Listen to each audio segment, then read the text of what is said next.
உள்வாங்கிக்கோங்க. என்ன நடக்குதோ அதை சொல்றோம், சரிங்களா? அப்புறமா அங்க என்ன நடந்திருக்கோ என்னென்னலாம் பண்ணியிருப்பாங்க அப்படின்ட்டு நீங்க உங்களோட யூகத்துக்கு கொண்டு வாங்க. அது வரைக்கும் தயவுசெய்து பேசாதீங்க. நாங்க எல்லாம் பேசி முடிச்சப்பறம் உங்களுக்கு ஏதாவது சந்தேகம் இருந்தால் அதை பற்றி கேளுங்க. காலையில வரும்போதே எனக்கு அலைபேசி அழைப்பு வந்துச்சு. யார்கிட்ட இருந்தால் சேசன கிட்ட தான் வந்து இந்த மாதிரி எல்லாருமே போயிட்டாங்கம்மா, நீ தனி ஆட்டோ கொடுத்து போட்டு. நான் அப்போ வந்து பார்த்தீங்கன்னா டிபிஐ இருக்கிறேன், நானும் சகோதரி ஜெயசுகாவும் வந்து இறங்கிட்டு தான் அவங்க எல்லார்டையும் சொல்லிட்டு இவரை கூப்பிட்டு நம்ம மணிவண்ணன் சார், தர்மபுரி மாவட்டம் மணிவண்ணன் சாருடைய மகிழ்ந்தது தான் போனோம். போய் அங்கே போகும்போது எங்களை உள்ள விடலை. எங்களுக்கு முன்னாடியே நம்ம இன்னொரு டீம், அதாவது நம்ம சகோதர சகோதரிகள் தான் நம்ம போன போராட்ட களம் கட்டோம் இல்லையா, அவங்க அங்கே வந்து இருக்கிறாங்க.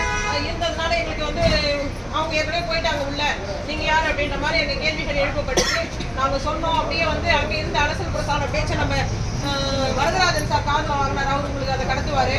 அந்த சமயத்துல எங்களை உள்ள விடல. அதுலயே ஒரு 20 நிமிஷம் 30 நிமிஷம் அங்கேயே நடந்துச்சு வாக்குவாதம் எங்களுக்கும் அங்க இருந்த அம்மையாருக்கும். பிறகு உள்ள இருந்து ஒரு காவல்துறை அதிகாரி வந்து ஒருத்தர் தான் வரணும் அப்படின்னாரு.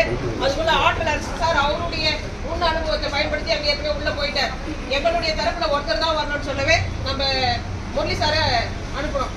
ஆற்றல் அரசு சாரும் முரளி சாரும் உள்ள போனாங்க. உள்ள போகும்போது கிட்டத்தட்ட எல்லாமே பேசி முடிக்கப்பட்டிருக்கு.